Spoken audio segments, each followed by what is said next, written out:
sprayed it all over. And, we hit some balls by him.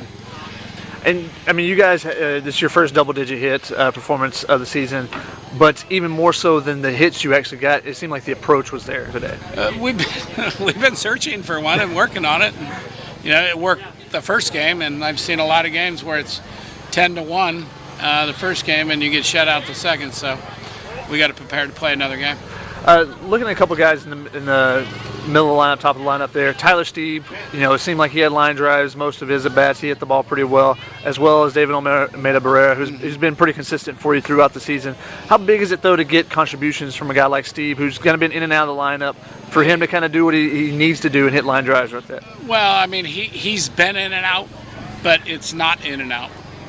He's going to play the night. He's been playing against left-handers.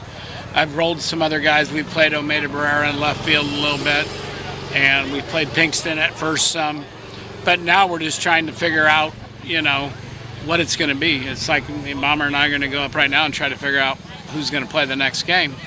And I imagine Almeida Barrera won't play the next game. So, who's going to move into his spot in that order, and Hudgens is going to catch. I'm not going to run AJ 2 in a row on a day like, this early in the year to strain it. And so we're just going to try to go figure out what we're going to do. But we've played a lot of guys that we've given a chance to, and now we're just trying to settle on who it's going to be.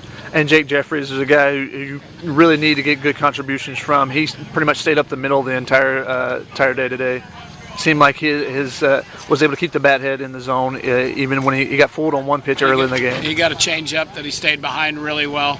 We've worked all week on hitting ground balls because we don't hit enough ground balls. We fly out too much, and if we're going to fly out, they have to go over the fence more often, and they're not. So we've kind of played little games all week, 2 out of 3s, and the winners kind of eat pizza afterwards and go home, and the other guys work on the field.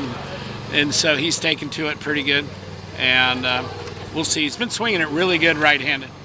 And then you have a guy named Thomas Eshelman on Fridays I need to talk to you. Who gives you a chance every single time. And today he had a couple walks, but wasn't necessarily his sharpest performance, but again gives you 7 no-earned runs. That was an earned run because that wasn't an error. I'm sorry. Until one of you guys can make that play, I'm calling it a bat hop single, personally.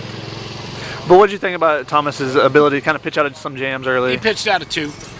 He makes pitches when he needs to make pitches. And I think the ball, some of the pitches down, I thought Tony had a good zone, and he stuck with it. And Thomas, when you give him an inch, he'll take a mile, and he did that a little bit down there, and he just didn't quite get it back up into the zone enough. But, it was a perfect performance by him.